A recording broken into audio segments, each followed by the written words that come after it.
Hi power fans on YouTube, it's your boy Nino and I'm back again with another power video. In this video, we are going to look at 9 major continuity mistakes or errors in Power Book 2 Ghost Season 1. These mistakes have nothing to do with the storyline, but rather the production and post-production.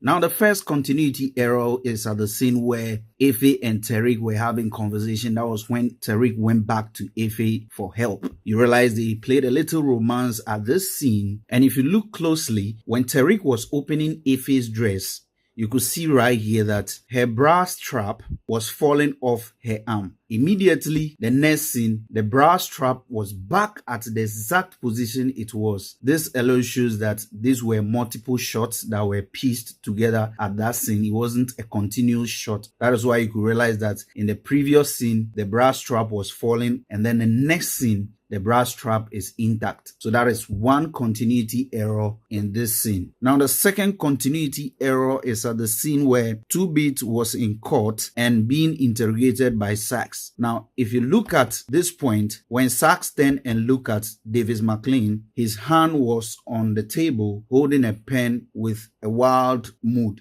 Now, if you look at the next scene, Davis is sitting upright with his 2 hands on the table.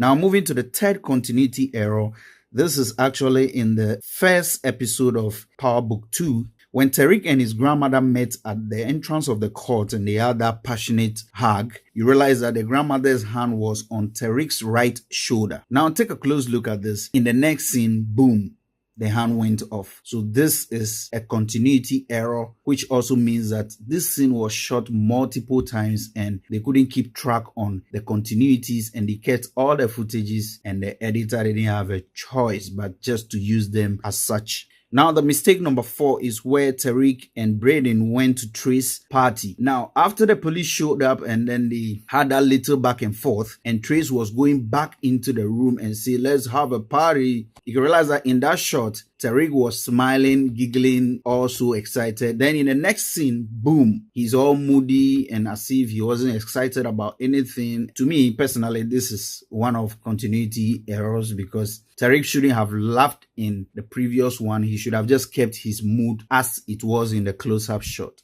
Now, this one is quite interesting. Now, one thing you should know is that if you are doing a production and continuity is a big problem for you, you have to try as much as possible to avoid certain things like vapor, wind, animate objects that you can't control or are beyond your control. Now, look at this scene closely. We realize that Monet is pouring coffee into her cup. You can see that there's vapor coming out of the coffee, which means the coffee is hot. Now, she walked past to go and sit, and we can see that there is still vapor coming out of the cup, right? Now, Monet sat down, and all of a sudden, the vapor vanishes. There's no vapor coming out of the cup. Well, one could argue that it's normal, but then take a close look at this. When Drew came in, the vapor is back in. You could see that the vapor is still coming out, which suggests that it's still coming out from the cup. Now, that is not it. In the next scene, you see that the vapor is not even coming out again. Now, that is not all. If you switch in between these scenes, you realize that the vapor is not in one of the scenes and the other, the vapor is always in the scene. This also should tell you that once you are doing multiple shots, you need to make sure that your continuity is intact. Now, let's go deep into this particular scene. Now, this is where Tariq comes in. If you notice, the cup is at the left-hand side of Monet at exactly where she placed it initially. Now, when Tariq was entering with the bag, about to put the bag on the table, you can see that the cup vanished and boom, right in front of Monet with beautiful vapor coming out of it. This is a big continuity mistakes. This one was so obvious that this was a mistake. My advice is if you are doing a production and you have to deal with animate things like vapor, smoke, water, droplets, and all those things, you have a huge responsibility when it comes to continuity because those things might not be necessary to you, but trust me, it could break your continuity and it will expose the fact that you are not paying attention to what you were doing. So that is it about this particular scene, and it was episode 9.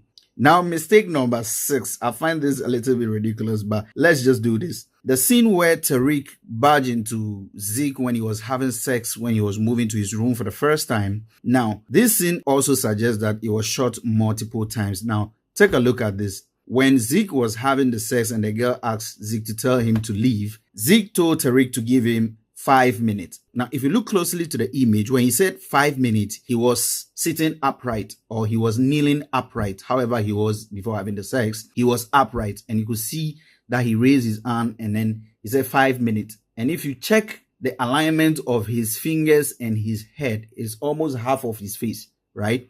Now, in the other angle of the same shot, which is also equally suggesting that he's still telling him to give him 5 minutes, you could see that Zeke had bent down and you see the level of where the hand was before Tariq left. So this is a huge continuity error. I think they shot one scene and then they came backwards and then they shot the other person's scene. I think this is like a one-way camera or one camera angle.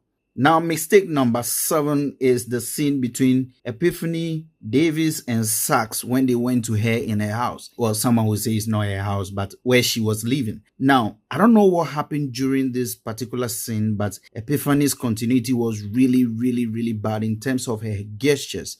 Now, let me just draw your attention to just one set of it.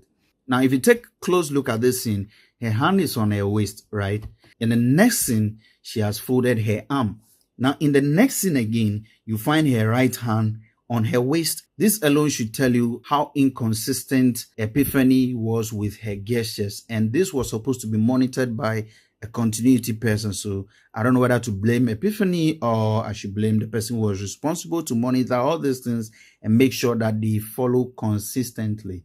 Now, mistake number 8, this one I think it is bad. That is the scene where Paula went to Tasha alone. Now look at how Paula entered the room. Okay, in this establishing shot, you could see that Paula is holding her bag with her right arm. Okay, then the hand went off when they cut to Tasha's angle when Tasha was speaking. Then the next scene, cutting back to Paula, Paula is seen holding her bag again. Okay, then they switch back to Tasha alone. Then quickly back to Paula. Now Paula is now holding, readjusting her bag. Then what happens? In the next scene that we are seeing Tasha, her hand is straight down. This scene went on and on and on, and I believe these are little things that I think they should take notice of and then make sure that people like us don't scrutinize them a little bit about their continuity. Now, to the 9th and final major mistake that I've noticed is the graveyard where they were going to bury the supposed ghost body. I said the supposed ghost body because I still believe ghost is alive. Let's put that aside. Now, if you look at the way they held the casket, right, it felt as if there was someone in it.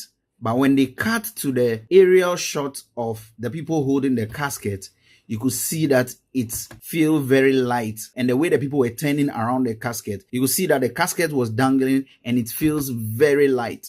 Then boom, they cut to Tariq's face. Now, I believe very strongly that in production, when they are not doing an open casket, it's not necessarily that a human being has to sleep in the casket for them to carry. So what they do is they put a certain amount of load in the casket so that at least it will feel a little bit heavy. But in this case, I don't think there were a lot of loads in the caskets enough to make it look realistic that, okay, there is a human being in it.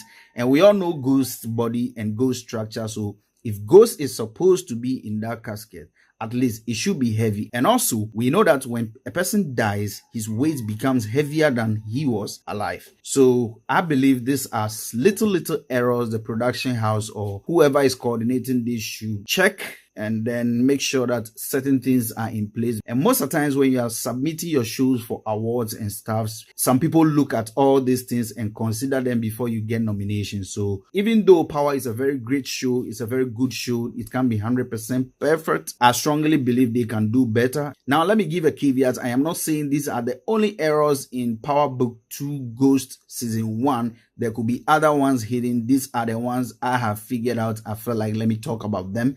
And me talking about this doesn't mean that I am downplaying the creativity or the professionalism of the production house. I'm only saying that there are certain things that should be avoidable. And I believe strongly that if they were to see it, they would have made those corrections. But hey, you can't do everything perfect in life. So, and I hope some of them watch this video and then take note of it. And when they are doing the next season, they put a lot of things into consideration, especially continuity. So that is all about the little mistakes I found in Power Book 2 Ghost Season 1. Now, if you like this video, kindly hit the subscribe button. If you are new to this channel, give this video a thumbs up and leave your comment in the comment section. Let's keep the conversation going. See you in my next video. Thanks for watching.